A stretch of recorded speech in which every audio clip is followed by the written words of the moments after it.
পদ্ধতিতে উচ্চ কক্ষের নির্বাচন চেয়েছি, কিন্তু যারা ফ্যাসিস্ট ক্ষমতার কাঠামোতে থাকতে চায় তারা এই বিষয়ে জনগণকে ধোঁকা দেওয়ার চেষ্টা করছে।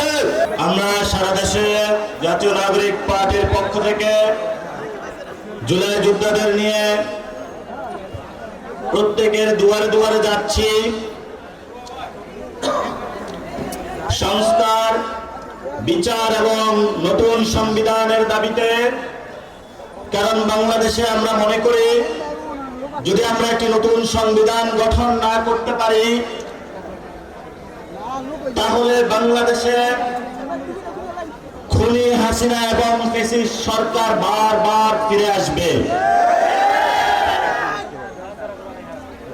আমরা মুক্তিযুদ্ধ যে হয়েছিল আমাদের, সেখানে যে তিনটি শব্দ ছিল সাম্য, মানবিক মর্যাদা এবং ন্যায় বিচার, এই তিনটি শব্দকে আমাদের 72 সালে আওয়ামী লীগ একদলীয়ভাবে তিনটি শব্দকে বাদ দিয়ে তাদের পরিবার ভিত্তিক, তাদের দলীয় ভিত্তিক একটি সংবিধান বানিয়েছিল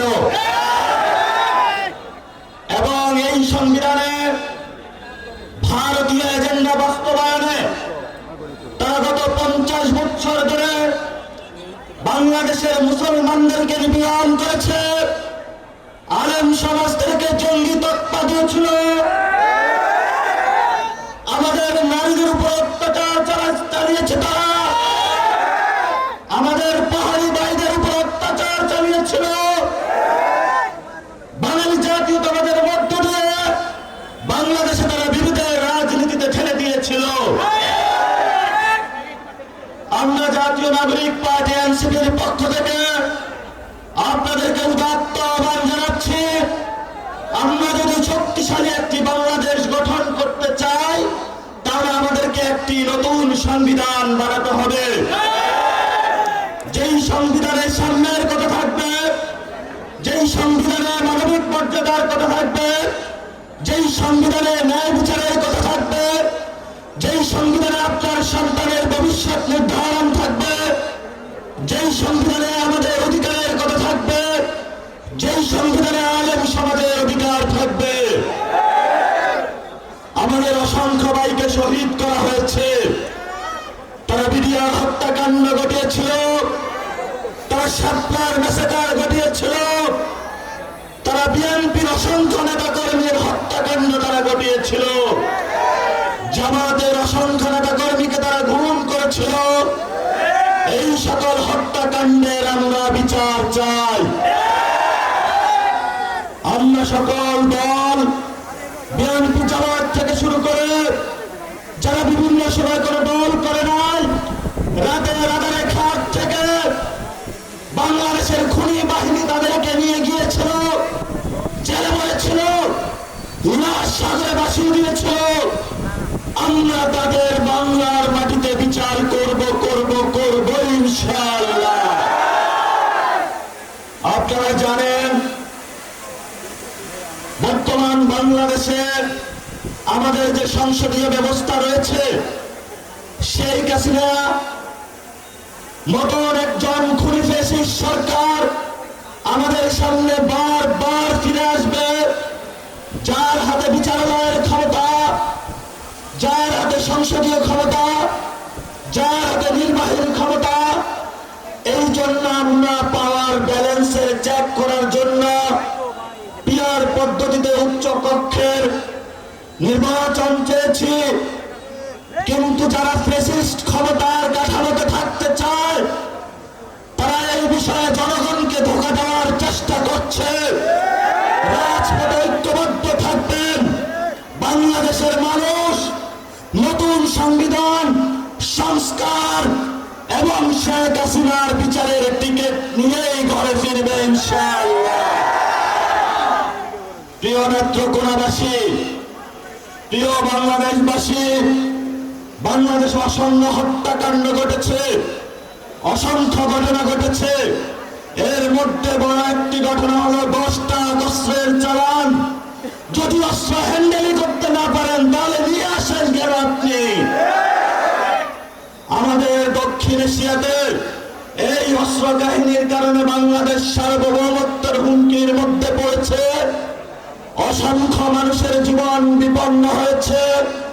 পার্শ্ববর্তী আঞ্চলিক সংঘাত বিরাজ করেছে। আমরা দেখতে পেয়েছি বিচারের নামে প্রহসন হয়েছে। আমরা ভবিষ্যৎ বাংলাদেশে যারা সরকারি প্রশাসনে রয়েছেন, রাজনৈতিক চেয়ারে আসবেন, তাদেরকে বলতে চাই, ভবিষ্যৎ বাংলাদেশের সার্বভৌমত্বের উপর আঘাত আসে এমন কোন অযাচিত সিদ্ধান্ত আপনারা আর নিবেন না। আমি বাবর ভাইকে সম্মান করি, তারা নির্যাতিত নেতা, কিন্তু আপনার ওই কাজ আমি সমর্থন করি না। আপনার এই কাজের কারণে বিএনপি ক্ষমতায় আসতে পারে না। হাসিনার মতো একজন খুনি ফ্যাসিস্ট ক্ষমতায় এসেছিল। গত 15 বছরে যারা বিএনপির নেতা কর্মী নির্যাতিত হয়েছিল, আমার ভাইদের উপর রক্ত চালিয়েছিল, গুলি চালিয়েছিল, এর জন্য ইতিহাসের কাঠগড়ায় আপনিও দায়ী থাকবেন। আমরা শান্তি চাই, আমরা শান্তি চাই না বাংলাদেশে। বাংলাদেশের যদি কোনো ব্যবস্থা না হয়, সেই ব্যবস্থা সঠিক নিয়ম নিতে হবে। মণিপুরি, আসাম, পশ্চিমবঙ্গ থেকে শুরু করে যেখানে যারা রয়েছেন আমাদের বাঙালি ভাইয়েরা, মুসলমান ভাইয়েরা, তারা আজকে নির্যাতিত হচ্ছে এবং সেই নির্যাতনের জাতাকলে ভারত সরকার দিন দিন বাংলাদেশে তাদেরকে পাঠিয়ে দিচ্ছে। এই সংঘাতের পিছনে আপনি দায়ী। এই জন্য আমরা বাংলাদেশের রাজনৈতিক ব্যক্তি, সচেতন সমাজ সকলকে আহ্বান জানাবো, ভবিষ্যৎ বাংলাদেশে ভারত থেকে, আসাম থেকে, পশ্চিমবঙ্গ থেকে সীমান্ত হত্যা হচ্ছে, মুসলমানদের উপর নিপীড়ন হচ্ছে, বাংলাদেশি বলে, বাঙালি বলে যাদেরকে প্রতিনিয়ত বাংলাদেশে ফেলে দেওয়া হচ্ছে, ইউরোপ সরকারকে বলে আপনি দ্রুত প্রতিবাদ করুন, ইন্টারন্যাশনাল এরিয়ায় উঠুন। আপনি যদি এই প্রতিবাদ লিপি না পাঠাতে পারেন, আপনার লেজিটিমেসি বাংলাদেশের মুসলমান, বাংলাদেশি বাঙালিদেরকে ব্যর্থতার দায় হিসাবে নিরাপত্তার জন্য আপনাকে ইতিহাসের কাঠগড়ায় দাঁড়াতে হবে। এইমাত্র কোনাবাসী কথা অনেক বলেছি। আমরা শান্তি চাই, আমরা যুদ্ধ চাই না। আমরা মানুষের অধিকার চাই, আমরা মানুষের শান্তি চাই, আমরা মানুষের সাম্য চাই, আমরা মানুষের মানবিক মর্যাদা চাই, আমরা মানুষের ন্যায় বিচার চাই, আমরা নারীদের অধিকার চাই, আমরা আলেমদের অধিকার চাই, আমরা একটি সুন্দর বাংলাদেশ উপহার দিতে চাই। সেই লড়াই নেত্রকোনাবাসী আমাদের সাথে থাকবেন, বাংলাদেশ আমাদের সাথে থাকবেন। জনতার জয় হবে, ইনকিলাব জিন্দাবাদ।